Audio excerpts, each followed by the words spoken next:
যদি চারিদিকে কাটমানি চোর তোলাবাজ গুন্ডা এত হ্যাঁ পরিমাণে ধরা পড়ছে, যে তার এফেক্টটা গিয়ে সরাসরি পড়ছে ডিমের উপরে। মানে ডিমের দাম তো বেড়ে যাচ্ছে, এই পচা ডিমের নাকি এখন আরো বেশি দাম, তারপরে হ্যাঁ মানে হাঁস মুরগিও নাকি বা আন্দোলন করবে এরকম একটা ব্যবস্থা শুনছি আর কি।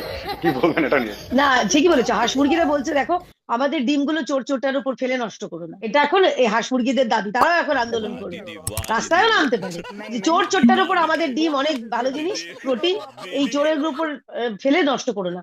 আর আমি যারা ডিম ছুটছে, হ্যাঁ রাজনৈতিক দলের আমি প্রতিনিধি, আমি অনুরোধ করছি আমরা এগুলোতে আমরা প্রশ্রয় দিই না, কিন্তু মানুষের ক্ষোভের বহিঃপ্রকাশ, কি করতে পারি। কিন্তু সবার কাছে অনুরোধ করছি, ভালো ডিম এই পচা লোকদের জন্য দিয়ে নষ্ট করবেন না।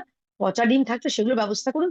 যদিও পচা ডিমের এখন প্রচুর ডিমান্ড, দোকানে গেলেই বলছে কোনটা পচা দেবো না ভালো দেবো, এরকম অবস্থা। তো সেটাই। এখন চোরদের উপর নষ্ট করা উচিত নয় আমার মনে হয়। অন্য কিছু করতে পারে, অন্যরকম। বাঙালি তো আমাদের মাথায় অনেক রকম বুদ্ধি খেলে, অন্য কিছু এক্সপেরিমেন্ট করে দেখুন তাহলে। কিন্তু এগুলো মানে সাধারণ নেতা কাউন্সিলর তারপরে এমএলএ ধরা পড়ছে, মানুষ কিন্তু এতে শান্ত হচ্ছে না।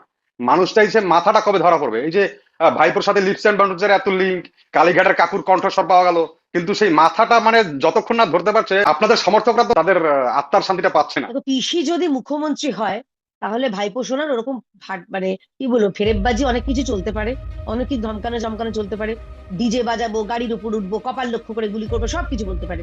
এখন পালিয়ে বেড়াচ্ছে দিল্লিতে। আর আমি দর্শকদের জন্য জানিয়ে দিই, মাননীয় আদালত, এর আদালতের কাছে গেছিল ভাইপো সোনা, আদালত বলেছে সন্ধ্যে 6টার মধ্যে সিআইডির কাছে হাজিরা দিতে হবে। দেখো দিনকাল খারাপ, যা এখন অলরেডি ডিমের একটা ট্রেলার পেয়ে গেছে।